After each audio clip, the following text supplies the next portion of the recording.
سب سے پہلا سوال ہے جی حج کن افراد پہ فرض ہوتا ہے؟ حج ان پہ فرض ہوتا ہے کہ جب حج کی درخواستیں آپ کے کنٹری میں جا رہی ہوں تو اس وقت آپ کے پاس آپ کی ضرورت سے زیادہ اتنا مال ہو کہ آپ وہ ایپلیکیشن چاہے پرائیویٹ یا گورنمنٹ کی جو ایپلیکیشن ہوتی ہیں وہ فیس آپ پے کر سکتے ہیں۔ جیسے فرض کریں کہ جی جنوری میں حج کی درخواستیں جا رہی ہیں، آپ جس بھی کنٹری میں وہاں پر حکومت کا پیکج یا پرائیویٹ پیکج جو ہے جنوری میں، تو آپ کے پاس جنوری میں اتنے پیسے ہیں، اس سے پہلے کیا تھے اس کے بعد کیا تھے یہ نہیں دیکھا جائے گا۔ اس وقت آپ کے پاس اتنے پیسے ہوں کہ آپ جہاز کا کرایہ، آپ فیس جو بھی ہوٹلوں کی ہوتی ہے، جو بھی پیکج ہے آپ کا سستا والا یا مہنگا والا یا مہنگے سے مہنگا والا جو بھی پیکج ہے، جو سستا والا پیکج بھی اگر آپ اس پیکج پہ حج کر سکتے ہو تو آپ پہ حج فرض ہو جائے گا۔ تو اس میں جانا اور آنا اور اس دوران اپنے بیوی بچوں کا بھی خرچہ پانی دے کے جائیں، تو یہ استطاعت جس شخص کے اندر ہوگی اس پہ حج فرض ہو جائے گا۔ یعنی اس میں یہ نہیں ہے کہ اس مال پہ سال گزرنا ضروری ہے، نہ نہ نہ، اس میں یہ دیکھا جائے گا بس حج کی درخواستیں جب جا رہی ہیں، یہ خوب اچھی طرح سمجھ لیں، اس وقت آپ کے پاس اتنا پیسہ ہو، اور وہ پیسہ بھی یا تو کیش اماؤنٹ کی صورت میں ہو یا سونے چاندی کی شکل میں ہو یا تجارتی مال کی شکل میں ہو، آپ نے جو مال بیچنے کے لیے خریدا ہوا ہے جیسے دکانوں کا سامان ہوتا ہے، یا ایسی پراپرٹی ہو جو پورے سال استعمال ہی نہیں ہوتی۔ تو ایسے مال اگر آپ کے پاس ہے، سونا ہے، چاندی ہے، کیش اماؤنٹ ہے، یا ایسی پراپرٹی جو پورے سال آپ استعمال ہی نہیں کر رہے، یعنی کسی کے پاس پلاٹ پڑا ہوا ہے 20-25 لاکھ کا، تو آج کل 20-25 لاکھ میں بڑے آرام سے حج ہو جاتا ہے، تو پھر اس پر لازم ہوگا کہ وہ اس پلاٹ کو بیچ۔ اگر درخواستیں جانے سے پہلے اس نے پلاٹ بیچ دیا اور یہ پیسے خرچ کر دیے تو پھر اس پر لازم نہیں، لیکن درخواستیں جانے کے ٹائم میں اس کے پاس یہ پلاٹ تھا اور اس نے نہیں بیچا اور حج نہیں کیا تو حج فرض ہو جائے گا۔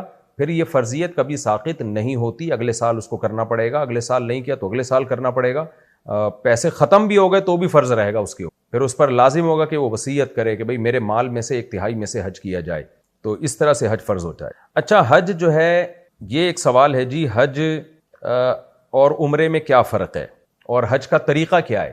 اب طریقوں پر تو پوری ڈاکومنٹریز ہیں، کتابیں ہیں، میں آپ کو بہت سادہ انداز میں بتاتا ہوں۔ حج اور عمرہ دونوں بہت سادہ ہیں سمجھنا، ٹینشن کی بات ہی نہیں ہے، کیونکہ لوگ اتنی موٹی کتابیں دیکھ کے اور اتنے مسائل دیکھ کے ایک دم پیچیدگی میں چلے جاتے ہیں۔ دیکھیں، 2 چیزوں کا نام ہے حج، ایک شرط ہے اور 2 ارکان ہیں حج کے۔ ارکان کیا ہیں جی؟ وقوف عرفہ، یعنی 9 ذی الحجہ کو آپ نے زوال کے بعد سے لے کے صبح صادق اس کے دوران کوئی بھی ٹائم آپ نے عرفہ کے دن میں گزار لیا، عرفہ کی جگہ پہ گزار لیا 9 ذی الحجہ کو، یعنی عرفات کے میدان میں۔ دوبارہ بتا دیتا ہوں، زوال کے بعد 9 تاریخ، اگلے دن پھر عید ہوتی ہے نا، 10 ذی الحجہ سے پہلے والا جو دن ہے 9 ذی الحجہ، اس میں آپ نے زوال کے بعد سے لے کے صبح صادق سے پہلے آپ نے عرفات کے میدان میں چند سیکنڈ بھی گزار لیے تو آپ کا حج کا ایک رکن ادا ہو گیا۔ سنت یہ نہیں 1 سیکنڈ گزاریں آپ، سنت طریقہ تو پھر پورا یہ ہے کہ مغرب تک آپ، زوال کے بعد سے لے کے مغرب تک آپ وہیں رہیں عرفہ میں، اور پھر مغرب کے بعد آپ مزدلفہ چلے جائیں، تو یہ ہے۔ لیکن واجب جو رکن ہے، یعنی حج آپ کا ہو جائے گا، ایک رکن اس کا ادا ہو جائے گا۔ دوسرا رکن کیا ہے؟ طواف زیارت۔ طواف زیارت کا کیا مطلب؟ بقرعید کے 3 دنوں میں جو طواف ہوتا ہے وہ طواف آپ بیت اللہ کا کے 7 چکر آپ لگا لیں، تو یہ 2 ارکان ہیں، یہ 2 کسی نے پورے کر لیے، بشرطے کہ آپ احرام کی حالت میں ہو۔ شرط یہ کہ احرام میں، یعنی وقوف عرفہ کے لیے شرط یہ کہ احرام کی حالت میں ہو، باقی طواف زیارت کے لیے احرام میں ہونا شرط نہیں۔ شرط کا کیا مطلب ہوتا ہے؟ جیسے نماز کے لیے وضو شرط ہے، اب نماز کے ارکان کیا ہیں؟ قیام ہے، رکوع ہے، سجدہ ہے، یہ سب نماز کے ارکان ہیں، لیکن شرط کیا ہے؟ باوضو ہونا۔ اگر آپ باوضو نہیں ہوں گے تو یہ ارکان ادا نہیں ہوں گے۔ تو اسی طرح آپ کا احرام میں ہونا ضروری ہے۔ احرام کسے کہتے ہیں وہ بھی میں بھی آپ کو بتاتا ہوں۔ تو احرام کی حالت میں ہوں گے آپ، اور پھر عرفہ کا آپ وقوف کریں گے، یعنی میدان عرفات میں کچھ دیر بھی جا کے ٹھہر جائیں گے، اور پھر آپ طواف زیارت کریں گے بقرعید کے دنوں میں، تو آپ کا حج ادا ہو گیا۔ باقی جتنی بھی حج کے جو مناسک ہیں، رمی کرنا یا منی میں قیام کرنا، ان میں کچھ مناسک ایسے ہیں جو واجب ہیں، نہیں کریں گے گنہگار ہوں گے، لیکن دم دینے سے وہ تلافی ہو جائے گی، اور کچھ مناسک تو ایسے ہیں جو واجب ہیں ہی نہیں، سنت مؤکدہ ہیں، جیسے وہ جو منی میں قیام کرنا، اور کچھ مناسک ایسے ہیں جو سنت غیر مؤکدہ ہیں، وہ ڈیٹیل تو پھر آپ کتابوں میں جا کے پڑھ لیں، اور اس کی عامی آدمی کو ضرورت نہیں ہے، بس اتنا علم ضروری ہے کہ 2 کام اگر آپ نے کر لیے، احرام کی حالت میں آپ نے عرفہ کا وقوف کر لیا اور آپ نے طواف زیارت کر لیا، تو آپ کا حج ادا ہو گیا, آپ حاجی کہلائیں گے, الحاج آپ کہلا دیں گے. باقی اگر پھر کچھ غلطیاں ہوئی ہیں تو وہ علماء سے پوچھ لیں, کسی غلطی میں آپ کو دم دینا پڑے گا, کسی غلطی میں آپ کو دم بھی نہیں دینا پڑے گا, تو یہ وہ پھر کتابوں میں ڈیٹیل ہے. مجھے موقع ملا اگلے سال سے پہلے انشاءاللہ میں حج پہ ایک اچھی سی ڈاکومنٹری جو اپنی آواز میں ریکارڈ کرواؤں گا, جو سلائیڈیں دکھا کے اور آسان الفاظ میں کوشش کروں گا. ویسے ڈاکومنٹریز الحمدللہ اہل علم بنا چکے ہیں, وہ آپ دیکھ سکتے. یہ تو ہو گیا حج کے ارکان. اور عمرے کا رکن ہے صرف طواف احرام کی حالت میں, یعنی شرط یہ کہ احرام کی حالت میں ہو. آپ احرام کی حالت میں آپ نے طواف کر لیا, آپ کا عمرہ ہو گیا. باقی سعی جو ہے یہ واجب ہے, حج میں بھی اور عمرے میں بھی, تو یہ واجب ہے. اگر کسی نے سعی نہیں کی تو دم دینا پڑے گا اس کو. اچھا, احرام کسے کہتے ہیں؟ میں نے بتایا نا, شرط یہ عمرے میں شرط یہ کہ احرام کی حالت میں آپ طواف کریں, اور حج میں شرط یہ کہ احرام کی حالت میں آپ وقوف عرفہ کریں. تو احرام کسے کہتے ہیں یہ بھی سمجھیں. احرام ان دو چادروں کو نہیں کہتے. احرام کو سمجھنے کے لیے آپ یہ سمجھیں کہ جیسے ہم نماز میں جب نماز کی نیت سے تکبیر تحریمہ کہتے ہیں, اللہ اکبر کہتے ہیں, تو یہ کہتے ہی ہم پر کچھ پابندیاں عائد ہو جاتی ہیں. وہ پابندیاں کیا ہیں بھئی؟ اب آپ کسی سے بات چیت نہیں کر سکتے, کھا پی نہیں سکتے آپ, تو یہ نماز کی پابندیاں عائد ہوتی ہیں تکبیر تحریمہ کہنے سے. تو گویا تکبیر تحریمہ کہنے کے بعد ہم نماز کے گویا احرام میں آ جاتے, اور اب اس میں آپ بات چیت نہیں کر سکتے, آپ جو ہے کھا پی نہیں سکتے, آپ دائیں بائیں مڑ نہیں سکتے, نماز توڑ نہیں سکتے آپ بلا ضرورت, آپ کو نماز کمپلیٹ کرنی پڑے گی. ایسا نہیں ہو سکتا آپ نے تکبیر تحریمہ کہہ کے نیت باندھی, پھر آپ نے کہا چلو یار ابھی توڑ دو نماز, تھوڑی دیر بعد پڑھ لیتا ہوں. نہ, اب آپ کو کمپلیٹ کرنا آپ پر واجب ہو جاتا. تو جیسے نماز کی ایک تکبیر تحریمہ ہوتی ہے جس کے بعد آپ پر کچھ پابندیاں آ جاتی ہیں, ایسے ہی حج اور عمرے میں بھی احرام ہوتا ہے تلبیہ کہہ کے. یعنی آپ تلبیہ کہتے ہیں, لبیک اللہم لبیک, لبیک لا شریک لک لبیک, ان الحمد والنعمت لک والملک لا شریک لک. یہ الفاظ آپ کہتے ہیں اور اس کے بعد آپ نیت کرتے ہیں زبان سے, اے اللہ میں عمرے کی نیت کرتا ہوں, یا اے اللہ میں حج کی نیت کرتا ہوں, اسے قبول کر لے اور آسان کر دے. اس نیت سے جب آپ یہ الفاظ کہیں گے تو آپ احرام میں آ گئے, یعنی گویا کہ آپ نے نیت باندھ لی حج کی یا عمرے کی. اب احرام میں آنے کے بعد کچھ پابندیاں آپ پہ شروع ہو جاتی ہیں. نماز میں جب آپ تکبیر تحریمہ کہتے ہو تو کیا پابندیاں؟ کھانا پینا نہیں ہے, بات چیت نہیں کرنی ہے, حرکت نہیں کرنی ہے غیر ضروری. تو ایسے ہی حج یا عمرے کے احرام میں جب آپ آ گئے تو سب سے پہلی پابندی کیا؟ سلا ہوا کپڑا نہیں پہننا. مرد نے, عورت پہن سکتی ہے, اب آپ سلا ہوا کپڑا نہیں پہن سکتے, اب آپ خوشبو نہیں لگا سکتے, اب آپ کہیں کے بال نہیں کاٹ سکتے, نوچ نہیں سکتے, نہ کاٹ سکتے ہیں, نہ آپ ناخن کاٹ سکتے ہیں, آپ کوئی خوشبودار چیز استعمال نہیں کر سکتے, آپ جو ہے وہ کسی جانور کو قتل نہیں کر سکتے, یعنی کوئی بھی جو شکار کے جانور ہوتے ہیں, یہ سب ساری کی ساری پابندیاں آپ کے احرام میں آنے کے بعد آپ پر لاگو ہو جاتی ہیں. اچھا, نماز میں احرام سے نکلنے کے لیے کیا ہے؟ یعنی نماز میں جب ہم تکبیر تحریمہ کہتے ہیں تو السلام علیکم ورحمۃ اللہ کہہ کے جب نماز ختم کرتے ہیں تو ہم اس جو ہم پہ پابندیاں لگی تھیں ان پابندیوں سے ہم آزاد ہو جاتے ہیں. تو حج اور عمرے میں جب آپ احرام سے نکلنے کا ارادہ کریں گے, اور وہ کب کریں گے؟ جب آپ وقوف عرفہ اور مزدلفہ میں قیام کر چکے ہوں گے اور آپ رمی کر چکے ہوں گے, تو اس کے بعد پھر آپ 10 ذی الحجہ کو بقرعید والے دن آپ جانور قربان کرتے ہیں. تو جانور آپ قربان کرنے کے بعد شریعت آپ کو اجازت دیتی ہے احرام سے نکل آؤ. تو احرام سے نکلنے کا کیا طریقہ ہے کہ عورتیں 1 انگلی کے پورے کے بقدر اپنے بالوں کو کٹوائیں کم از کم, اور مرد کیا کریں, وہ بھی 1 انگلی کے پورے کے بقدر بالوں کو کٹوائیں. کم از کم 25% سر کے بالوں کو کٹوانا ضروری ہے, یا پھر اس طرح پھیر لیں, اس طرح پھیرنا زیادہ بہتر ہے. تو 1 پورے کے بقدر بال وہ لوگ کاٹ سکتے ہیں جن کے بال زیادہ لمبے ہیں. جن کے بال ہی 1 پورے کے برابر ہوں تو وہ کیسے کاٹیں گے؟ تو ان کو تو حلق ہی کرنا پڑے گا. تو یہ کام جب آپ کر لیں گے تو احرام کی پابندیوں سے آپ نکل جائیں گے. تو یہ ہے آسان سا طریقہ, یعنی جو احرام کا تصور ہے وہ میں نے آپ کے سامنے پیش کیا. لوگ سمجھتے ہیں یہ 2 چادریں احرام میں, نا, یہ احرام کی پابندیوں میں ہے کہ آپ نے سلا ہوا کپڑا نہیں پہننا. تو اسی سے بھی پتہ چل گیا کہ احرام کے بعد آپ چادریں تبدیل بھی کر سکتے ہیں, کیونکہ ان چادروں کا احرام سے تعلق نہیں ہے براہ راست کوئی, بلکہ سلا ہوا کپڑا نہ پہننا یہ احرام کی پابندی ہے جو آپ کو کرنی پڑے گی. اب ظاہر ہے جب سلا ہوا کپڑا نہیں پہنیں گے تو ایسے برہنہ تو نہیں گھومیں گے نا, کچھ نہ کچھ تو پہننا ہے. تو اب کچھ بھی پہنتے رہیں آپ, بس سلا ہوا کپڑا نہیں پہننا آپ. اور نہانے کے لیے اگر آپ گئے ہیں تو بغیر صابن کے نہا سکتے ہیں, تو اس میں بھی آپ احرام اتار سکتے ہیں, چادر تبدیل بھی کر سکتے ہیں. اور عورت پر جو احرام کی پابندیاں عائد ہوتی ہیں, کچھ پابندیاں تو وہی ہیں جو مردوں پر ہیں, خوشبو نہیں لگانی, اور جو ہے وہ خوشبودار صابن سے نہانا وغیرہ بھی اسی میں داخل ہے. لیکن عورت کی احرام میں لباس نہیں ہے, لباس اس کو پراپر پورا پہننا پڑے گا. صرف اتنا اتنی پابندی ہے اس کے اوپر کہ وہ کپڑا چہرے سے نہ لگے، اس کا جو کپڑا ہے نا وہ چہرے سے نہ لگے. تبھی جو پردے دار خواتین ہیں وہ ایک کیپ والا وہاں نقاب لیتی ہیں جو کیپ کے آگے لٹکا ہوا ہوتا ہے. تو ایسا کر لینا چاہیے کیونکہ چہرے کا پردہ جوان عورت پر ہر صورت میں فرض ہے، چاہے وہ عمرہ کرنے گئی ہو، حج کرنے گئی ہو، یا نارملی عام حالات میں اس پر نامحرم سے چہرہ چھپانا فرض ہے. تو صحابیات بھی نقاب لیتی تھیں جب وہ حج کرنے گئی ہیں، تو نقاب آگے کرتی تھیں جب مرد گزرتے تھے. تو نقاب کرنا جوان لڑکی کے لیے ضروری ہے یہ، لیکن چہرے پہ کپڑا نہ لگے. اگر تھوڑی دیر کے لیے کپڑا لگ گیا تو کچھ صدقہ کر دیں، اور اگر 12 گھنٹے کے لیے کپڑا لگا رہا متفرق اوقات میں تو پھر دم واجب ہوگا. اور 12 گھنٹے تک نہیں لگتا ہے. خواتین اس پہ پریشان ہوتی ہیں کہ ہم نے کپڑا لٹکایا ہے وہ بار بار منہ پہ لگ رہا ہے، ہوا سے لگ رہا ہے. تو اس لیے جو علماء ہیں وہ یہ کہتے ہیں کہ حج کے بعد چند ریال صدقہ کر دینے چاہیے تاکہ جو تھوڑی بہت آپ سے کوتاہی ہوئی ہے وہ اس میں تلافی ہو. لیکن دم واجب نہیں ہے. دم کہتے ہیں بکرا یا گائے یا دمبا وغیرہ ذبح کرنا حرم میں. اسی طرح مرد کے لیے یا عورت کے لیے بال کاٹنا بھی جائز نہیں ہے. اب بعض دفعہ داڑھی نوچ لیتا ہے آدمی، اس کے 1-2 بال ٹوٹ جاتے ہیں، سر کے بال ٹوٹ جاتے ہیں، تو وہ جب آپ چند ریال صدقہ کر دیں گے تو وہ سب اس میں تلافی ہوگی. دم اتنی جلدی واجب نہیں ہوتا. دم کے لیے جنایت ہونی چاہیے، جو غلطی ہو وہ بڑی غلطی ہونی چاہیے. کہ وہ بڑی غلطی یہی ہے کہ آپ نے 12 گھنٹے تک سلے ہوئے کپڑے پہن کے رکھے، یا چہرہ آپ نے مرد یا عورت نے 12 گھنٹے تک چہرہ ڈھانپ کے رکھا، چاہے وہ کنٹینیوسلی 12 گھنٹے ہوں یا متفرق اوقات میں کو ملا کے دیکھا جائے تو 12 گھنٹے. تو یہ احرام کا تصور ہے. امید ہے انشاءاللہ آپ کی سمجھ میں آ گیا ہوگا. حج زندگی میں کتنی بار فرض ہے؟ ایک بار فرض ہے.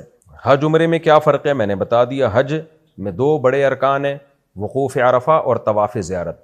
اچھا، طواف زیارت ان 3 دنوں میں واجب ہے. بقرعید کے جو 3 دن ہوتے ہیں، یعنی 13 ذی الحجہ کی مغرب سے پہلے آپ کو طواف زیارت کمپلیٹ کرنا ہے. لیکن اگر کوئی معذور ہے یا عورت کو حیض آ گیا تو پھر وہ ڈیلے کر سکتے. تو اگر مرد نے 3 دن سے زیادہ طواف زیارت ڈیلے کر دیا تو بھی طواف زیارت کر لیا تو رکن ادا ہو جائے گا، لیکن اس کو دم دینا پڑے گا کہ اس نے 3 دنوں سے اس کو ڈیلے کیوں کیا. کیا حج نہ کرنے والا گناہگار ہوتا ہے؟ کبیرہ گناہ کا مرتکب ہوتا ہے. اگر کسی پر حج واجب تھا، لازم تھا، اور اس نے نہیں کیا تو وہ کبیرہ گناہ کا مرتکب ہے، کیونکہ اسلام کا ایک رکن ہے. حج کے فرائض کون کون سے؟ میں نے بتا دیا. 2 فرائض ہیں ایزیلی آسان، وقوف عرفہ اور طواف زیارت. اور وقوف عرفہ احرام کی حالت میں. اچھا، جب یہ وقوف عرفہ ہو جاتا ہے اور قربانی کر لیتے ہیں تو احرام سے ہم نکل تو آتے ہیں، لیکن یاد رکھیں زوجہ حلال نہیں ہوتی جب تک طواف زیارت نہ کر لیا جائے. نہ عورت پہ اس کے شوہر حلال ہوتا ہے، نہ شوہر پہ اس کی بیوی حلال ہوتی ہے. تو احرام کی تمام پابندیاں ختم ہو جاتی ہیں، لیکن میاں بیوی کا جو ریلیشن ہے وہ قائم کرنے کی اس وقت تک اجازت نہیں ہوتی جب تک طواف زیارت نہ ہو جائے. اچھا، حج کا سب سے پہلا رکن کیا ہے؟ حج کا سب سے پہلا رکن وقوف عرفہ ہے، عرفات میں قیام کرنا. حج کی نیت کیسے کی جاتی ہے؟ حج کی نیت اللہم انی ارید الحج فتقبلہ منہ ویسرہ لی. اردو میں کہہ دیں، انگلش میں کہہ دیں، پشتو میں کہہ دیں، اللہ میں حج کا ارادہ کرتا ہوں، قبول کر لے اور آسان کر دے. لبیک کہنے کے بعد نا یہ اس نیت سے. اچھا، احرام باندھا کب جاتا ہے؟ یہ بھی ایک اہم سوال پوچھا جاتا ہے. دیکھیں، جب ہم یہاں سے کراچی سے، پاکستان سے یا دوسرے ملک سے حج کی نیت سے چلیں گے تو میقات، مدینہ والوں کی میقات الگ ہے، پاکستان والوں کی، انڈیا پاکستان والوں کی الگ ہے. تو جہاز میں اناؤنسمنٹ ہو جاتی ہے کہ ہم میقات سے گزرنے والے ہیں. اس سے پہلے آپ کو لبیک کہنا واجب ہے، کیونکہ اگر آپ میقات آپ نے بغیر احرام کے کراس کر لیا تو پھر آپ پہ دم واجب ہوگا. تو بغیر احرام کے آپ میقات کراس نہیں کر سکتے. ہاں، اگر آپ نے یہاں سے نیت حج کی یا عمرے کی نہیں ہے، آپ کی نیت ہے ریاض جانے کی یا جدہ اپنے کسی کام سے جانے کی، تو پھر آپ پر میقات سے پہلے احرام واجب نہیں ہے. آپ جدہ یا ریاض کسی کام سے جائیں، پھر آپ وہاں سے جا کے نیت کریں. تو ریاض تو چونکہ میقات سے باہر ہے تو بھی میقات کے سے باہر آپ کو نیت کرنی پڑے گی. جدہ اگر چلے جاتے ہیں تو پھر حدود حرم سے پہلے آپ کو نیت کرنی پڑے گی، یعنی احرام میں آنا پڑے گا. البتہ ثواب میں کمی ہو جائے گی. ثواب پورا جب ہی ملے گا جب گھر سے آپ احرام باندھ کے اور یہیں سے نیت کر لیں. حج کے کتنے طریقے ہیں؟ جی، حج کے 3 طرح کے حج ہوتے ہیں. ایک تو نارملی حج ہے، آپ یہاں سے گئے اور حج کر کے آ گئے. آپ نے حج کا احرام باندھا، لبیک کہتے ہوئے آپ گئے، بیت اللہ کا آپ نے طواف کیا. آپ نے یہ طواف قدوم کہلاتا ہے، یعنی ایک تو طواف وہ ہوگا نا جو بقرعید والے دن ہوگا، وہ تو اصل رکن ہے. یہ سنت طواف ہے، جاتے ہی آپ نے طواف کیا اور پھر آپ کی مرضی ہے اسی وقت سعی کر لیں یا طواف زیارت کے بعد سعی کر لیں. سعی واجب ہے. واجب کا مطلب ہوتا ہے حج کا رکن نہیں ہے، اس کے بغیر بھی حج ہو جائے گا، لیکن سعی چھوڑ دی تو آپ کو دم دینا پڑے گا. تو آپ نے سعی کر لی اور پھر اس کے بعد آپ منی چلے گئے. 8 ذی الحجہ کو رات گزاری اور وقوف عرفہ کی، اور جو حاجی جس طرح سے حاجی حج کرتے ہیں اس طرح سے حج کر کے آپ واپس آ گئے. یہ سمپل حج ہے، حج افراد. اس میں آپ نے نیت کیا کرنی ہے؟ اے اللہ میں حج کا ارادہ کر. دوسرا حج ہوتا ہے حج تمتع، یعنی فائدہ اٹھانے والا حج، کہ آپ ایک سفر میں گویا ایک تیر سے دو شکار کر رہے ہیں آپ، کہ آپ کہہ رہے ہیں یار میں عمرہ بھی کر لوں گا حج بھی کر لوں گا. تو اس میں آپ کیا کرتے ہیں، آپ جاتے ہیں عمرے کی نیت کرتے ہیں، خالی عمرے کی، حج کی نیت نہیں کرتے، اور عمرے کی نیت سے احرام باندھ کے آپ عمرہ کرتے ہیں، یعنی طواف کیا، سعی کی، اور سر منڈا کے یا قصر کر کے آپ عمرے کے احرام سے نکل آیا. پھر آپ وہیں رہتے ہیں حرم میں، آپ چاہے جتنے مرضی طواف کریں، دعائیں مانگیں. پھر جب حج کے ایام شروع ہوتے ہیں پھر آپ نے حج کی نیت کر لینی ہے وہیں حرم میں، اور حاجی جو ارکان ادا کرتے ہیں وہ آپ نے ارکان ادا کرنے ہیں. تو ایسی صورت میں آپ پہ دم واجب ہوگا شکرانے کا، یعنی آپ پر لازم ہوگا کہ آپ قربانی کریں. یہ قربانی شکرانے کی ہوگی کہ اللہ نے ایک ہی سفر میں آپ کو حج کے ساتھ عمرہ بھی نصیب کر دیا. جو حج افراد ہے اس میں قربانی واجب نہیں ہے، خوب سمجھ لیں. صرف آپ حج کی نیت سے یہاں سے گئے ہیں تو قربانی اس میں مستحب ہے، لازم نہیں ہے. تو اس میں آپ ڈائریکٹ سر منڈا کے بھی احرام سے باہر نکل سکتے. لیکن جو حج تمتع ہے اس میں آپ پہ قربانی واجب ہے. تیسرا ہے حج قران. قران کہتے ہیں ملانے کو، قرن ملانے سے. تو اس میں آپ ایک ہی احرام میں عمرہ بھی کرتے ہیں حج بھی کرتے ہیں، یعنی آپ یہاں سے گئے، آپ نے عمرے کی نیت بھی کی اور حج کی نیت بھی کی. آپ نے جو تلبیہ کیا اس میں آپ نے یہ الفاظ کہے کہ اللہ میں حج اور عمرے دونوں کی نیت کرتا ہوں. تو آپ نے پہلے عمرہ کیا، اب احرام سے نکلے نہیں آپ، پھر آپ نے اسی احرام میں ہوتے ہوئے حج کیا. یہ سب سے زیادہ فضیلت ہے اس کی. وجہ اس کی یہ کہ اس میں احرام بہت لمبا ہو جاتا ہے. حج تمتع میں تو یہ ہوتا ہے آپ نے حج عمرہ کیا، اس کے بعد آپ احرام سے سر منڈا کے نکل آئے، تو اب ایزی ہو گئے، آپ شلوار قمیض میں یا پینٹ شرٹ جو بھی آپ کا لباس ہے اس میں آ گئے آپ. تو اس میں ثواب نسبتاً کم ہے. اس میں قران میں ثواب سب سے زیادہ ہے، کیونکہ آپ نے احرام کے وقت عمرے کی نیت نہیں کی بلکہ عمرے اور حج دونوں کی نیت کی آپ نے. تو آپ کا احرام لمبا بہت ہو گیا، تو ظاہر ہے مشکل جتنی ہوگی اسی میں اللہ تعالیٰ خوش بھی ہوں گے. اور حدیث میں آتا ہے کہ اللہ تعالیٰ کو احرام کی حالت بہت پسند ہے. تو پھر کیا ہوا، آپ نے گئے، آپ نے عمرہ کیا اور ابھی احرام سے آپ نکلے نہیں، سر بھی نہیں منڈایا، قصر بھی نہیں کیا آپ نے، اور پھر اسی احرام میں آپ نے حج کر لیا، اور اس کے درمیان جو جتنا ٹائم بچا تھا اس میں آپ احرام کی حالت میں رہے. تو پھر آپ جب حج کی سے ارکان سے فارغ ہوئے تو پھر آپ نے سر منڈا کے دونوں کے احرام سے آپ اکٹھے نکل، تو یہ حج قران کہلاتا ہے. یہ چونکہ مشکل ہے اس لیے بہت کم لوگ یہ کرتے ہیں.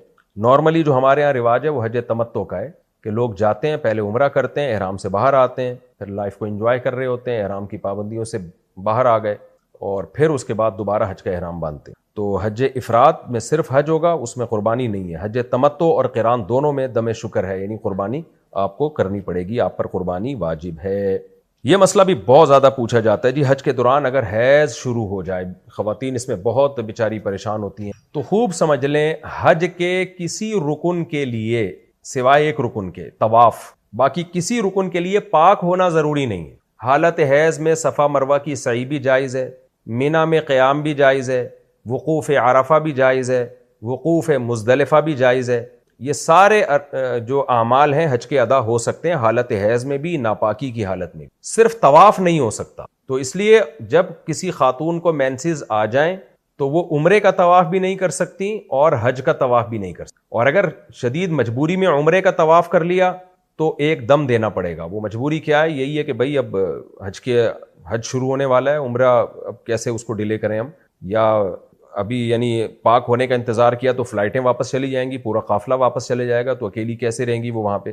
تو ایسی مجبوری کا حکم الگ ہے. نارملی ناپاکی کی حالت میں وہ طواف نہیں کر سکتی، طواف کو ڈیلے کریں گی، پاک ہونے کا انتظام کریں یعنی انتظار کریں گی. تو اگر طواف عمرے کا کر لیا ناپاکی کی حالت میں تو دم دینا پڑے گا، یعنی ایک بکرا یا ایک دمبا، اور یہ حدود حرم میں ہی کاٹنا ضروری ہے. کسی کے ذمہ لگا دیں، وہ کاٹ کے اس کا گوشت صدقہ کر دیں. اور اگر طواف زیارت سے پہلے عورت کو حیض آ جائے تو شرعی حکم یہ ہے کہ وہ طواف زیارت کو پھر ڈیلے کر سکتی، یعنی بقرعید کے پھر 3 دنوں میں طواف کرنا اس پر واجب نہیں ہے، ڈیلے کر دیں، پاک ہونے کا انتظار کریں، جب پاک ہو جائیں تو پھر طواف زیارت کریں، کوئی گناہ نہیں ہے، کیونکہ یہ شرعی عذر کی وجہ سے ڈیلے. لیکن اگر ڈیلے کر کے بھی وہ حیض بند نہیں ہو رہا اور ان کو واپس جانا ہے اور پورا قافلہ واپس جا رہا ہے تو شدید مجبوری ہے، تو پھر ایسی صورت میں ناپاکی کی حالت میں ہی مجبوراً طواف زیارت کر لیں. لیکن پھر ایک دم نہیں بلکہ گائے یا اونٹ کو نہر کرنا پڑے گا، کیونکہ طواف زیارت رکن ہے حج کا، اور وہ حالت حیض میں کرنا یہ بڑی درجے کی جنایت کہتے ہیں، یعنی ایک یوں سمجھیں کہ ایک طرح کی ایک پینلٹی بڑے درجے کی لگے گی، کیونکہ طواف زیارت حج کا رکن ہے. وہ ناپاکی میں عورت کرے گی تو اول تو جائز ہی نہیں ہے کرنا، اور شدید مجبوری میں کرے تو پھر اس کو تلافی کے طور پر ایک اونٹ یا ایک گائے وہ دم کے طور پر دینی پڑے گی، اور اس کا گوشت پھر وہیں فقراء میں تقسیم ہوگا. کیا عورت بغیر محرم کے حج کر سکتی ہے؟ نہیں جی، جائز نہیں ہے. جوان عورت کے لیے جائز نہیں، بوڑھی عورت کسی بھی گروپ میں جا سکتی ہے، اس کی گنجائش. کیا مقروض شخص حج کر سکتا ہے؟ مقروض آدمی کو اگر یقین ہے کہ میرے پاس اتنی آمدن ہے کہ میں قرضہ آسانی سے لوٹا سکتا ہوں، اس کو یقین ہے کہ بعض دفعہ ہوتا ہے آپ کے پاس پیسے ابھی نہیں ہیں، آپ کو پتہ ہے کل آ جائیں گے، تو آپ حج کر کے آ جائیں، کل پیسے دے دیے گا، تو یہ اس کے لیے جائز ہے. جس کو غالب گمان ہو، یقین ہو کہ میں پیسے لوٹا دوں گا اور ٹائم پہ لوٹانے کی نیت بھی ہو، تو وہ کر سکتا ہے، کوئی حرج نہیں. کیا کسی اور کی طرف سے حج کیا جا سکتا ہے؟ حج بدل ہوتا ہے جو شخص معذور ہو اور حج نہ کر سکتا ہو اور لیکن اس کے پاس پیسہ ہو، تو پھر اس پر لازم ہے کہ آپ خود نہیں جا سکتے تو آپ حج بدل کروائیں. یا آپ کے پاس پیسہ تھا، آپ پہ حج فرض ہو گیا تھا، لیکن آپ نے سستی کاہلی میں ٹالتے رہے، اب موت کا وقت آ گیا، اب آپ جا نہیں سکتے، یا بعد میں آپ غریب ہو گئے لیکن وراثت آپ کے پاس اتنی ہے کہ اس کی 1/3 میں حج ہو سکتا ہے، تو پھر آپ پر لازم ہوگا کہ آپ وصیت کریں، بھائی میرے مال کی 1/3 میں سے حج بدل کروایا جائے کہ میں نے حج کیا نہیں تھا اور مجھ پہ فرض تھا. کیونکہ ایک دفعہ یاد رکھیں، جب ایک دفعہ حج فرض ہو جاتا ہے تو ساقط نہیں ہوتا، بعد میں بے شک آپ غریب بھی ہو جائیں تو وہ فرضیت ہمیشہ رہتی ہے پھر آپ کے اوپر. تو اس کی فرضیت کا پھر یہ ہوگا کہ یا تو گناہ ہوگا یا آپ حج بدل کے ذریعے اس کی تلافی کریں گے. تو اس طور پہ کسی اور کی طرف سے حج کیا جا سکتا ہے. حج بدل کیا ہوتا ہے؟ یہی جو میں نے ابھی آپ کو بتایا. حج کے لیے عمر کی کیا حد ہے؟ بالغ ہونا ضروری ہے. لڑکی جس کو حیض آنا شروع ہو جائے، مینسز آنا شروع ہو جائیں، یا لڑکا جس کی عمر یا تو اسلامی لحاظ سے 15 سال ہو جائے یا نائٹ فال احتلام ہونا شروع ہو جائے اس کو، تو یہ بلوغت کی عمر ہے. اس سے پہلے اگر کسی نے حج کیا تو ثواب ملے گا اس کو، لیکن فرض حج ادا نہیں ہوگا. بالغ ہونے کے بعد دوبارہ حج کرنا پڑے گا فرض ساقط کرنے کی. اگر ویزا نہ ملے تو کیا حج معاف ہو جاتا ہے؟ ہائے، آپ نے 65,000 حاجیوں کا رونا سامنے رکھ دیا. تو حج ایک دفعہ جب فرض ہو، میں نے بتایا وہ ساقط نہیں ہوتا. تو بے شک آپ کو ویزا نہ ملے لیکن آپ پہ حج اب فرض ہو گیا ہے، تو اب آپ پر لازم ہے کہ یہ پیسے جو آپ کو اللہ کرے واپس مل جائیں، یہ آپ جمع کر کے رکھیں اور اگلے سال کرنے جائیں. ورنہ پھر آپ اگر پھر بھی نہیں ہو پائے گا آپ سے تو پھر وصیت کرنا ضروری ہے کہ بھئی میری طرف سے حج بدل کیا. کیا معذور افراد حج کر سکتے ہیں؟ پاؤں سے چلنے سے کوئی معذور ہے یا آنکھوں سے معذور ہے یعنی نابینا ہے تو اس پہ حج فرض ہے ہی نہیں. تو لیکن اگر وہ حج کر لیں گے، کوئی ان کے ساتھ موجود ہے ان کی خدمت کرنے والا، تو نور اللہ نور، ان کو ثواب پورا ملے گا، لیکن فرض نہیں ہے ان کا. اچھا، ایسے معذور افراد کو لوگ بھیج دیتے ہیں گروپ کے تحت اور خود خدمت کرتے نہیں ہیں، تو پھر لوگ حاجی پریشان ہوتے ہیں، تو یہ بہت بری حرکت ہے. اپنی ٹینشن کبھی کسی دوسرے پہ نہیں ڈالنے. آپ کے بوڑھے والدین ہیں، اگر ان کی خدمت کے لیے کوئی نہیں ہے تو آپ مت بھیجیں پھر، ورنہ پھر آپ خود جائیں ان کے ساتھ، حج کروائیں ان کو. آپ لوگ بوڑھے آدمی کو یا بوڑھی خاتون کو بھیج دیتے ہیں، حاجی لوگ پریشان ہوتے ہیں، یار ان کو ہم ایسے مرنے کیسے دیں، وہ مجبوراً پھر آپ کی خدمت میں، آپ کے والدین کی خدمت میں لگے ہوئے ہوتے ہیں. تو کسی پر زبردستی خدمت ڈال دینا یہ کہاں سے جائز ہو گیا اسلام. تو کسی بھی بوڑھے کو آپ حج کرائیں تو وہ اکیلا حج نہیں کر سکتے. بوڑھے لوگ حج بہت ٹف عبادت ہے، آسان نہیں ہے، تو اس میں آپ خود جائیں ان کے ساتھ، پھر ان کو ویل چیئر پہ لے کے آپ گھومیں، دوسروں کو آپ پریشان نہ کریں.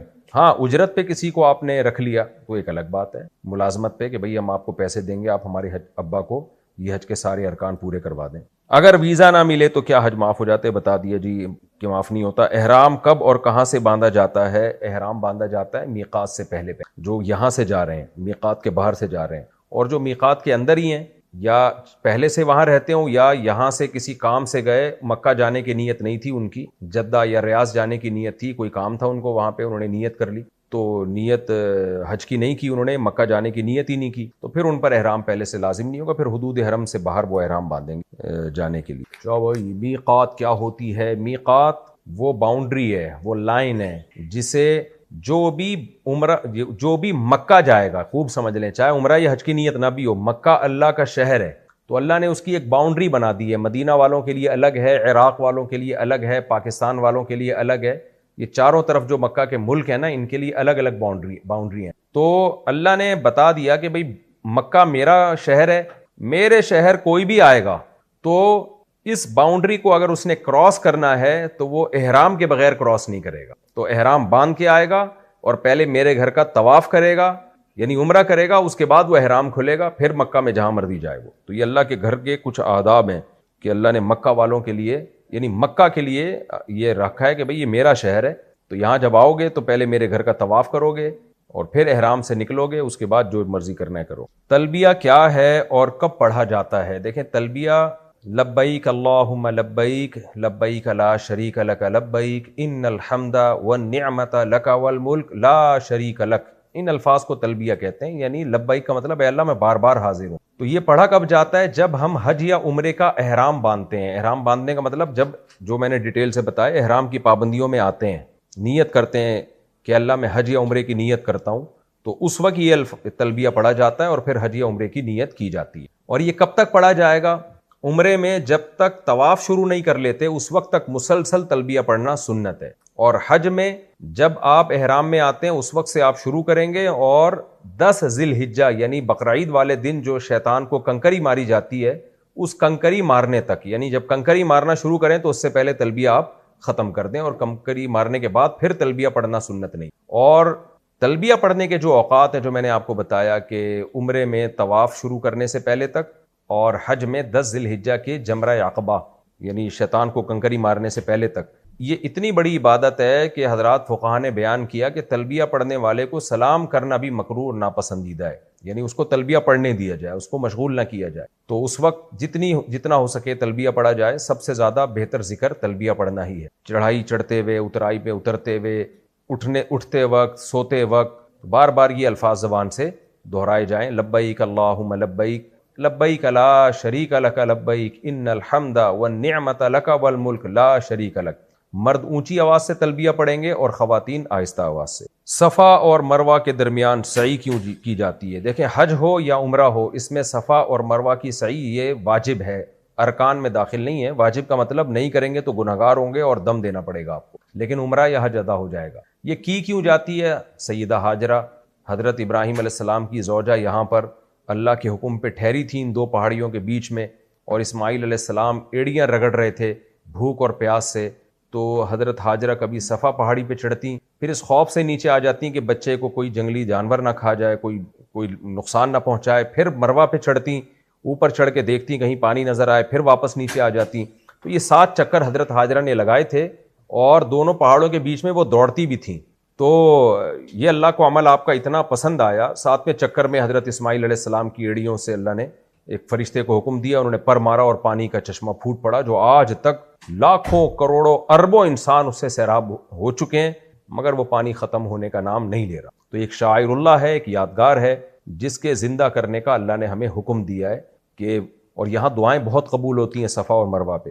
تو مردوں کے لیے حکم یہ ہے کہ وہ جو سعودی عرب کی گورنمنٹ نے نشان لگائے ہوئے ہیں تو اس ایریے پہ دوڑیں، وہ سنت ہے وہاں دوڑنا، اور خواتین کے لیے حکم یہ ہے کہ وہ پیدل چل کے جائیں، دوڑیں نہیں وہاں۔ رمی جمرات کا مقصد کیا ہے؟ یہ جو 3 شیطان جن کو کہا جاتا ہے، ان پہ رمی کرنا، 7 کنکریاں چھوٹی چھوٹی ایسے کر کے ماری جاتی ہیں، ایسے اٹھا کے جو لوگ پھینک رہے ہوتے ہیں، یہ شریعت کے ساتھ مذاق ہے۔ کچھ لوگ جوتے مار رہے ہوتے ہیں، یہ بھی مذاق۔ شاعر اللہ کی توہین شریعت میں حرام اور ناجائز ہے، تو کھیل تماشا نہیں سمجھنا چاہیے، ان عبادتوں کو سنجیدگی کے ساتھ جیسے شریعت نے بتایا اس طرح سے کریں۔ مزدلفہ میں جب عرفہ سے آتے ہیں نا، مزدلفہ میں رات قیام کرتے ہیں، تو وہاں سے 7 کنکریاں لے لی جائیں اور لے جا کے رمی میں اس طرح سے ان کو اس طرح سے ماری جائیں۔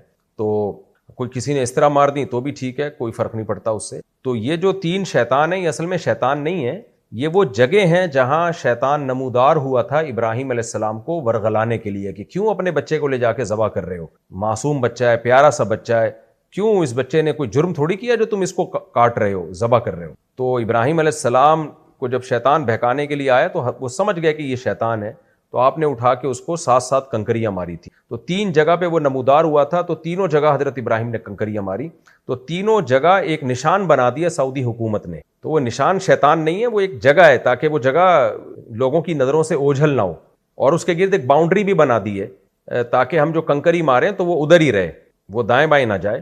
تو اس طرح سے باؤنڈری بنا دی ہے اس جگہ کی لوکیشن فکس کرنے کے لیے۔ تو ایک ستون تھوڑا اونچا ہے تو اس کو لوگ بڑا شیطان کہہ دیتے ہیں، ایک تھوڑا سا نیچے چھوٹا ستون ہے اس کو لوگ درمیانہ شیطان کہہ دیتے ہیں، ایک اور چھوٹا اس کو چھوٹا شیطان کہہ دیتے ہیں لوگ۔ تو شیطان وہ بڑا ہی تھا شیطان جو بہکانے کے لیے آیا تھا۔ یہ صرف 3 پوائنٹ ہے، ایک جیسے ستون اس لیے نہیں رکھے تاکہ کنفیوژن نہ ہو، تھوڑا سا فرق رہے، لوگوں کو سمجھانے میں آسانی ہو، بھئی یہ چھوٹا شیطان ہے، یہاں اپنے کنکری مارنی، پھر آگے بڑے شیطان، تاکہ لوگوں کے لیے حج کے مناسک کو ادا کرنا آسان ہو، ورنہ وہاں شیطان ہے نہیں، لیکن شیطان کو غصہ بہت آتا ہے اس عمل سے، کیونکہ وہ جو ابراہیم علیہ السلام کی سنت تھی اس کو زندہ کیا جاتا ہے، اور اس جذبے کے ساتھ زندہ کیا جاتا ہے کہ ہم بھی شیطان کو اسی طرح سے مسترد کرتے ہیں، اور ہم بھی اللہ کے حکم کو فالو کرنے میں شیطان کی بات نہیں مانیں گے۔ تو یہ حکمت ہے اس میں. اور رمی کے موقع پر دعا بہت قبول ہوتی ہے. نبی صلی اللہ علیہ وسلم نے رمی کے بعد اتنی لمبی دعا مانگی کہ صحابی کہتے ہیں کہ جیسے سورہ بقرہ کی تلاوت میں جتنا ٹائم لگتا ہے اتنی لمبی دعا نبی صلی اللہ علیہ وسلم نے مانگی ہے یعنی کنکری مارنے کے بعد. اور یہ رمی جمرات جو ہے یہ بھی واجب ہے, یعنی یہ بھی اگر آپ سے چھوٹ جائے گی 10 11 12 یہ 3 دنوں کی رمی یہ واجب ہے, یہ چھوٹ جائے گی تو دم دینا پڑے گا. رمی میں لوگ کہتے ہیں خود رمی کرنا ضروری ہے یا کسی کو وکیل بھی بنا سکتے ہیں. خود رمی کرنا ضروری ہے, عورت پر بھی مرد پر بھی.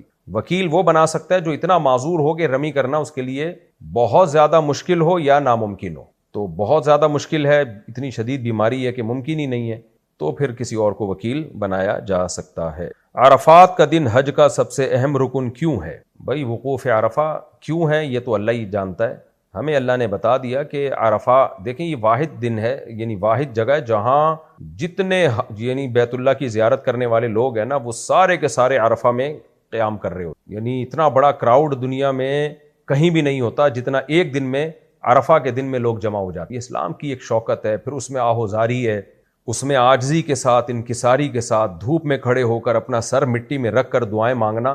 جتنا زیادہ گڑ گڑائیں گے عاجزی کریں گے اتنا ہی اللہ کو پسند ہوگا. حدیث میں آتا ہے کہ اس دن شیطان جو ہے اپنے سر پہ خاک ڈالتا ہے, یعنی حاجیوں کی آہوزاری اور اللہ کی حمد و ثنا کو دیکھ کر وہ اتنا ذلیل ہو جاتا ہے. تو عرفات کا دن توبہ کا دن ہے, دعائیں مانگنے کا دن ہے, اور اللہ سے اپنے آپ کو دین کی خدمت کے لیے وقف کروانے کا دن ہے, اپنے لیے اپنی اولاد کے لیے. تو اس توبہ کرنی چاہیے عرفات کے دن. تو یہ دو ہی رکن ہیں, عرفات اور بیت اللہ کی زیارت, جو جس کو طواف زیارت کہا جاتا ہے, یعنی وہ طواف. مزدلفہ میں رات گزارنا کیوں ضروری ہے؟ بھائی اس لیے ضروری ہے کہ نبی صلی اللہ علیہ وسلم نے رات گزاری تھی. البتہ یہ رکن یہ جو حج میں یہ واجب ہے, رکن نہیں ہے. اگر کسی نے مزدلفہ میں رات نہیں گزاری گناہگار ہوگا اور دم دینا پڑے گا, لیکن حج ہو جائے گا اس کا. تو مزدلفہ میں رات گزاریں تاکہ واجب آپ سے ادا ہو. اور عبادت کا دن ہے مزدلفہ کی رات, بعض روایات میں آتا ہے لیلۃ القدر سے بھی افضل. طواف زیارت کب اور کیوں ہوتا ہے؟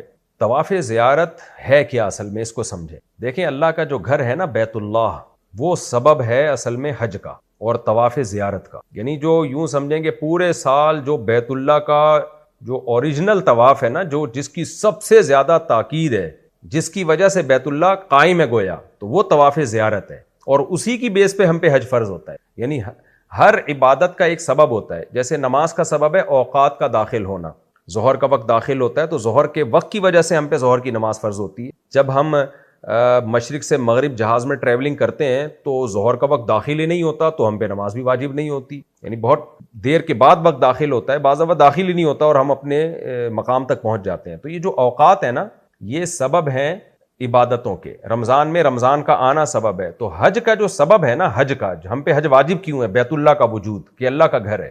تو اللہ کہتا ہے جب سب اپنے رشتہ داروں کے گھروں کی, ابا ماں باپ کے گھروں کی زیارت کرتے ہو تو سب سے زیادہ تو میں اس قابل ہوں کہ میرے گھر کی زیارت کی. تو اس لیے, اور زیارت کا ایک اللہ نے خاص طریقہ بتا دیا کہ آ کے دیوانوں کی طرح تم نے چکر لگانے میرے گھر کے ساتھ. تو یہ جو طواف زیارت ہے یہ ہے اصل رکن اسلام کا اور حج کا. اسلام کا ایک رکن حج ہے اور حج کا ایک بہت بڑا رکن طواف زیارت ہے. تو بیت اللہ کی وجہ سے ہم پہ حج فرض ہوا, اور بیت اللہ کی وجہ سے ہم پہ یہ فرض ہوا کہ ہم حج میں جا کے اللہ کے گھر کی زیارت کریں.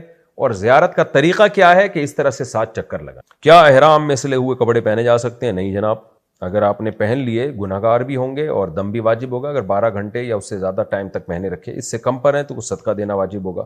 کیا حج میں موبائل فون استعمال کرنا جائز ہے؟ جائز ہے جی. کیا حج کے دوران جھگڑا اور گناہ معاف نہیں ہوتے؟ حج کے دوران جھگڑا اور گناہ کرنا ملٹی پلائی ہو جاتا ہے, بہت بڑا گناہ ہے. کیونکہ اللہ نے کہہ دیا کہ حج کے فلا رفث ولا فسوق ولا جدال فی الحج. حاجی کو 3 کام کرنے. لا رفث, کوئی منہ سے بیہودہ بات نہیں کرنی, حتیٰ کہ اپنی بیوی سے جو حلال ریلیشن ہے وہ بھی حرام ہو جاتا ہے احرام میں, اور حلال ریلیشن کی بات کرنا بھی حرام ہو جاتی ہے. یعنی آپ بیوی سے, میاں بیوی کے جو محبت کی باتیں ہوتی ہیں, جو میاں بیوی کے ساتھ خاص ہوتی ہیں, جو شہوت کو ابھارنے والی, وہ بھی حرام ہو جاتی. تو احرام میں کوئی فحش لطیفہ سنانا یا فحش بات کرنا یا کوئی فحش گالی دینا یہ بہت بڑا جرم ہے, اور جھگڑا کرنا بھی بہت بڑا جرم ہے. احرام میں آپ کو صبر کرنا پڑے گا. تو لا جدال, اللہ نے جدال کا, اور لا فسوق کا, کوئی گناہ بھی نہیں کر سکتے آپ احرام میں. یعنی عام دنوں میں بھی نہیں کر سکتے, لیکن احرام میں اس کا جرم بہت زیادہ بڑھ جاتا ہے. کیا عورت کے لیے احرام میں بھی پردہ ضروری ہے؟ جی ضروری ہے. میں نے جس کی تفصیل بتائی کہ چہرہ یعنی کپڑا جو ہے وہ چہرے پہ نہیں لگے گا لیکن آگے لٹکا رہے گا. کس کا حج مقبول ہوا یا نہیں کیسے پتہ چلے گا؟ اللہ سے اچھی امید رکھنی چاہیے کہ جب آپ نے حج کے ارکان پورے کر لیے اور حلال پیسوں سے حج کیا ہے تو اللہ تعالیٰ تو شکور ہے، تھوڑے عمل کی بہت قدر کرتا ہے، تو ہم اللہ سے امید رکھیں گے کہ انشاءاللہ ہمارا حج قبول ہوگا. انا عند ظن عبدی بی، حدیث میں آتا ہے اللہ کہتے ہیں بندہ میرے بارے میں جو گمان رکھتا ہے میں اس کے ساتھ ویسے ہی معاملہ کرتا ہوں، اور جو کوتاہیاں ہو جائیں تو اس پہ توبہ استغفار کر لیں کہ اللہ میں نے جو حج کیا تو قبول کر لے، کمی کوتاہی ہوئی تو معاف کر دے. ڈرتے بھی رہنا چاہیے اللہ سے کہیں رد نہ ہو جائے، لیکن امید کو غالب رکھنا چاہیے. کیا حج میں ویڈیو بنانا یا سیلفی لینا جائز ہے؟ دیکھیں حج میں لوگ نا آج کل ویڈیو اور سیلفی پہ بہت زور دیتے ہیں اور اس سے عبادت میں دل نہیں. میں نے دیکھا ہے طواف کے دوران یوں منہ کر کے سیلفیاں بنا رہے ہیں. یار تم اللہ کے گھر پہ آئے ہو، ٹھیک ہے یادگار کے طور پر آخر میں ایک ویڈیو کر لینا، سیلفی بنا لینا، ابھی تو طواف کو فوکس کرو. تم کس کے گھر میں کھڑے ہو؟ ساری زندگی جس گھر کی طرف رخ کر کے نماز پڑھتے رہے، سجدہ کرتے رہے، آج اللہ نے تمہیں وہاں پہنچا دیا، تو اب اس کا طواف کرو، پوری توجہ اس طرف رکھو، اللہ کی عظمت سامنے رکھو. یادگار کے طور پہ ایک بعد میں لے لینا سیلفی کے، جی یا میں بھی حج کرنے گیا تھا تو، لیکن یہ کام میں بہت زیادہ مشغولیت، منی میں وہاں عبادت کرنی ہے، عرفات تو دن ہی دعا کا دن ہے، اللہ کی کبریائی بیان کرنے کا دن ہے، اس میں بھی لوگ انہی چیزوں میں لگے ہوتے ہیں. سیلفی یا ویڈیو بنانا بذات خود ایک جائز عمل ہے، لیکن اس کو فوکس نہ کریں وہاں.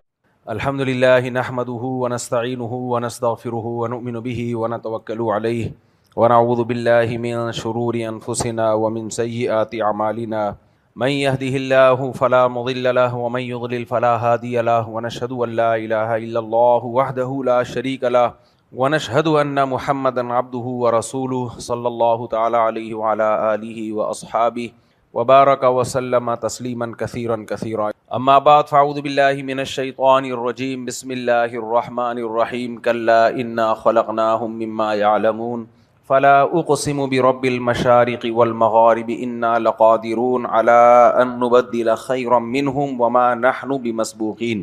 سورہ معارج کی ان آیتوں پہ درس چل رہا تھا کہ اللہ تعالیٰ ارشاد فرماتے ہیں ہم نے انسان کو جس چیز سے بنایا ہمیں معلوم ہے.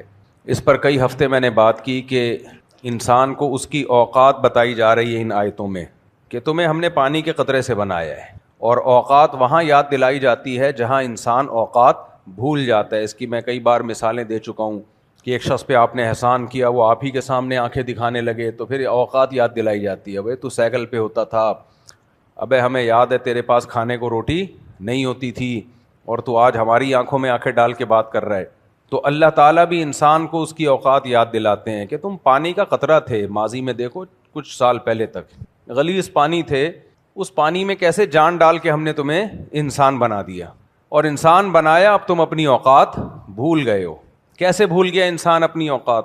انسان کی نظر میں سب سے کم ویلیو اللہ کی بات کی ہے. دیکھو رسول جو بات کرتے ہیں وہ تو اپنی نہیں نا، وہ تو اللہ کا پیغام پہنچاتے ہیں، تو اس لیے اللہ رسول کی بات وہ اللہ ہی کی بات ہے. صحابہ کرام جب نبی سے کوئی بات سنتے نا تو سب سے زیادہ اس کو اہمیت دیا کرتے تھے کہ بھئی نبی کی بات ہے، بس نبی کی بات آ گئی تو بات ختم. اب آپ دیکھ لیں ہمارا حال کیا ہے. کسی نے اب کلچر کو خدا بنایا ہوا ہے، کلچر کیا کہتا ہے.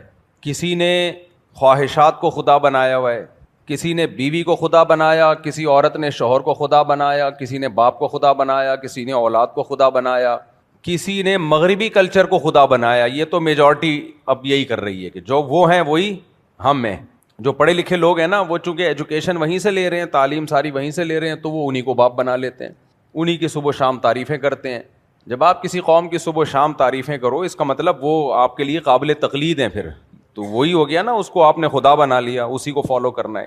کسی نے پتھر کے بنے ہوئے بتوں کو خدا بنا لیا، کسی نے گائے کو خدا بنا لیا، کسی نے اپنے پیر و مرشد کو خدا بنا لیا. یہ بھی بہت ہوتا ہے ہماری سوسائٹی میں. پیر صاحب پتھر پہ لکیر بن جاتے ہیں، وہ انسان نہیں ہے، وہ پتہ نہیں کوئی الگ سی خلائی مخلوق ہے.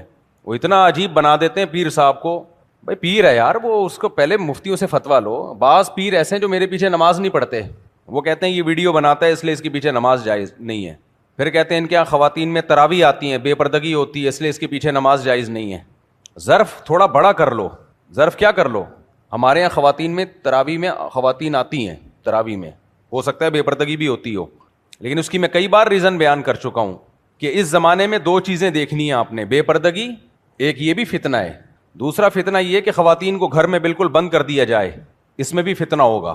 بے پردگی کا نہیں ہوگا، لیکن وہ والا فتنہ ہوگا اس میں بے دینی کا کہ چند گھرانے تو بچ جائیں گے جن گھروں کا علماء صلحاء سے تعلق ہے یا کوئی پیر صاحب سے بیعت ہیں.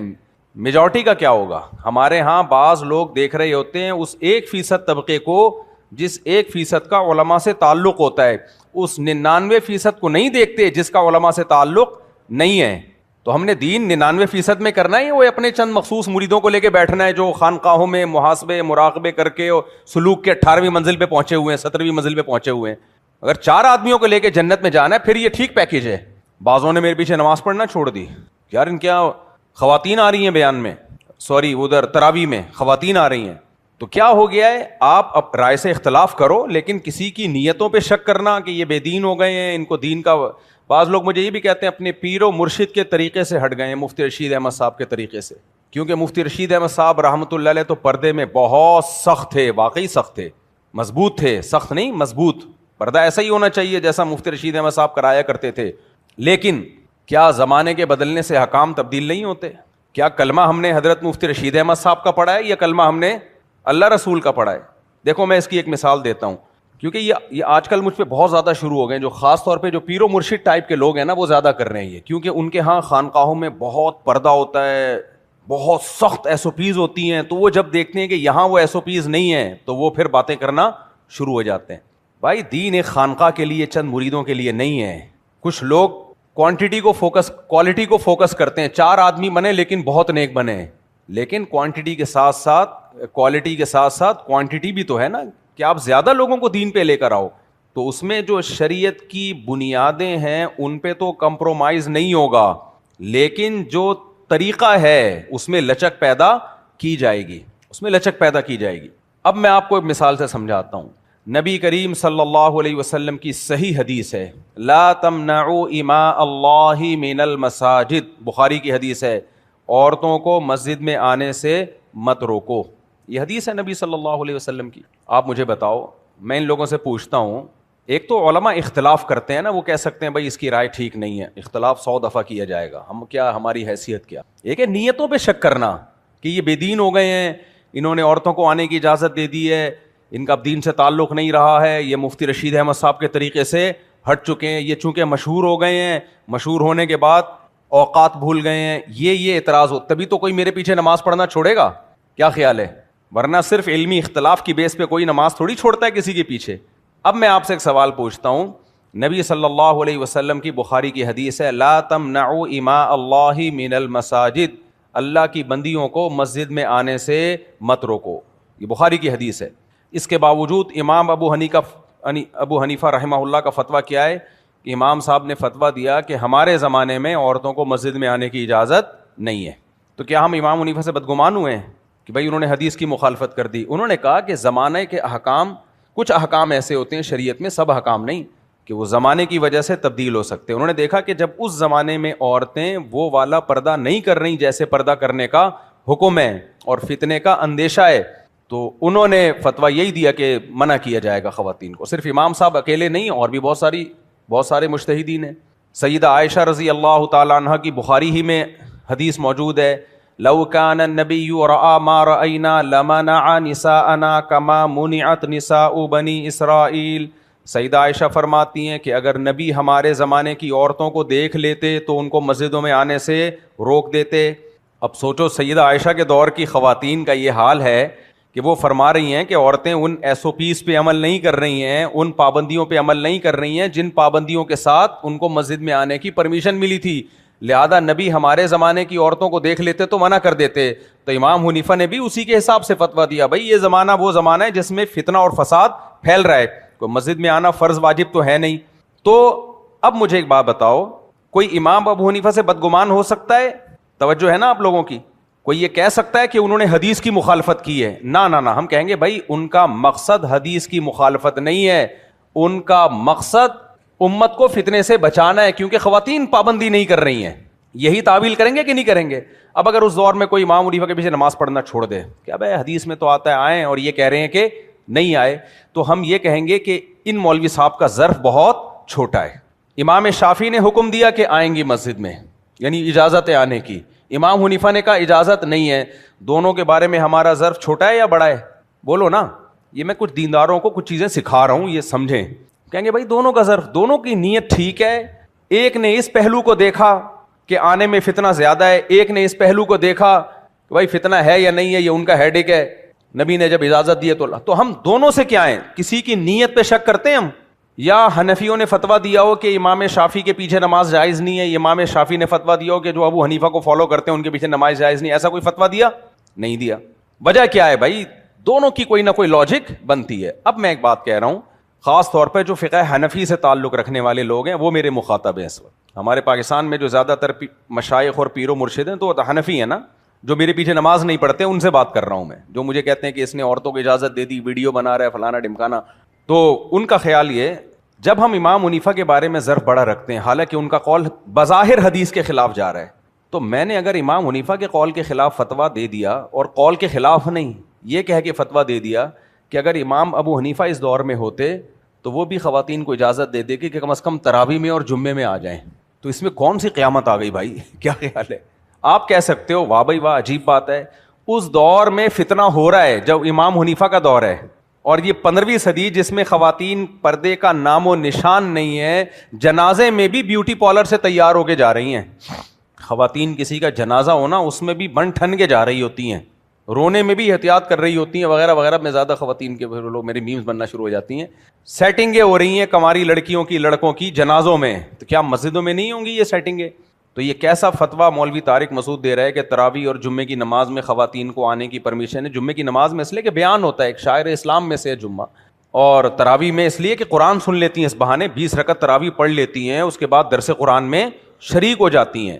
تو آپ کہہ سکتے ہیں کہ جی نبی کے دور, جب ابو حنیفہ رحمہ اللہ تعالیٰ کے دور میں فتنے کا اندیشہ تھا, تو اب تو یہ اندیشہ کم ہونے کے بجائے بڑھ گیا ہے. یہ اشکال بنتا ہے, تو اس اشکال کا میں جواب کئی بار دے چکا ہوں.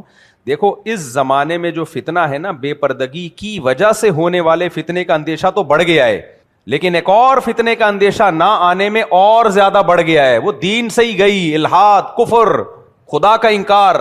مسجد سے اگر ان کا رشتہ نہیں ہوگا, چند عورتیں تو پیر و مرشد سے بیعت ہو جاتی ہیں, 99% بیعت ہوتی ہیں. کسی علاقے میں کوئی بزرگ رہتے ہوں, کتنی عورتوں کا ان سے تعلق ہے اس علاقے کی؟ لاکھوں میں 4 عورتوں کا ہوگا. باقیوں کے لیے کیا پیکیج ہے آپ کے پاس؟ کیا ان کو جہنم میں پھینک دیں ہم؟ ان کا ایمان بچانے کے لیے ضروری ہے کہ ان کا محلے کی مسجد سے رشتہ بولو قائم رہے. تو ابھی 2 فتنوں میں سے بڑے فتنے کو دیکھا جائے گا, ایک بے پردگی کا فتنہ ہے اور ایک کفر اور الحاد کا فتنہ ہے. خاص طور پہ باہر ملکوں میں تو اگر خواتین کا مسجد سے لنک نہیں ہے, ایمان سے گئیں وہ, کیونکہ وہ جاب کر رہی ہیں, وہ جا رہی ہیں دفتروں میں, ہر طرف. اگر آپ عورت کو مسجد سے رشتہ کاٹ دو گے, میں علماء صلحاء کے گھروں کی عورتوں کی بات نہیں کر رہا, وہ تو سن لیتی ہیں, اپنے گھروں میں سن لیتی ہیں, بیشتی زیور پڑھ لیتی ہیں, لیکن وہ کتنی فیصد ہیں بھائی, کتنے فیصد ہیں وہ؟ تو 99% عورتوں کے لیے کیا پیکیج ہے بھائی؟ جب امام حنیفہ کا دور تھا نا, وہ اسلامی حکومتیں تھیں, اسلامی سلطنتیں تھیں, وہاں عورت کو بے پردہ ہو کے نکلنے کی کہیں بھی اجازت تھی نہیں. اب اسلامی حکومتیں نہیں ہیں, اب کیا ہے, عورت کو مسجد میں آنے سے روکا تو یہ نہیں ہوگا کہ وہ گھر کی 99% عورتوں کی بات کر رہا ہوں میں, پیروں کے مریدوں کی مریدنیوں کی بات نہیں کر رہا, میں مریدنیوں کی بات نہیں کر رہا. 99% عورتیں کیا کرتی ہیں جو رمضان میں تراویح میں نہیں آتی؟ کیا وہ گھروں میں رو رو کے دعائیں مانگ رہی ہوتی ہیں؟ وہ سارے شاپنگ سینٹروں کی زینت بنی ہوئی ہوتی ہے. تنظیم اسلامی والے رمضان میں جو لمبا قیام وہ کرتے ہیں نا تراویح, اور ہر 4 رکعت کے بعد درس ہوتا ہے, بہت ساری خواتین آتی ہیں. بعض لوگوں نے اس پہ بڑے اشکالات کیے. میں نے کہا اگر یہ لوگ یہ نہ کر رہے ہوتے, یہ ساری عورتیں حیدری کے مارکیٹوں کی زینت بنی ہوئی ہوتی ہیں اس وقت. تو پریکٹیکلی کیا ہو رہا ہے, ان 99% خواتین جو مسجد میں نہیں آئیں گی, یہ بازاروں میں جائیں گی. اس کی آسان مثال دے دیتا ہوں. کیا ہمارے اکابر میں بنات کے مدرسوں کا کوئی ثبوت ملتا ہے؟ بولو, نہیں ملتا نا. لڑکیوں کے الگ سے مدرسے نہیں ہوا کرتے تھے. لڑکیاں عالمہ بنی ہیں گھروں میں, اپنے شوہر سے, اپنے بھائی سے. حافظ ابن حجر رحمۃ اللہ علیہ بہت بڑے محدث, ان کی زوجہ عالمہ تھیں. علامہ عینی رحمۃ اللہ علیہ کے بارے میں سنا ہے کہ ان کی زوجہ بھی کیا تھیں, بہت بڑی عالمہ تھیں. وہ اپنی زوجہ سے باقاعدہ مدد لیا کرتے تھے علمی کاموں میں. گھروں میں عالمہ بنی ہے, مدرسے نہیں تھے باقاعدہ. وجہ کیا تھی بھائی؟ جب مسجد میں جانے کی اجازت نہیں ہے, حالانکہ وہ اجازت تو منصوص ہے, نبی صلی اللہ علیہ وسلم سے ثابت ہے, تو تعلیمی ادارے میں مدرسے میں جانے کی کیسے اجازت ہوگی؟ اس میں تو فتنہ اور بھی زیادہ ہے. لیکن جب علماء نے دیکھا کہ اب اسلامی حکومت نہیں ہے, خواتین گھروں سے نکل چکی ہیں, اب اگر آپ نے دین کے تعلیمی ادارے نہیں بنائے تو وہ یہ نہیں کہ گھروں میں رہیں گی، وہ کالج اور یونیورسٹیوں میں جا کے دنیاوی علم حاصل کریں گی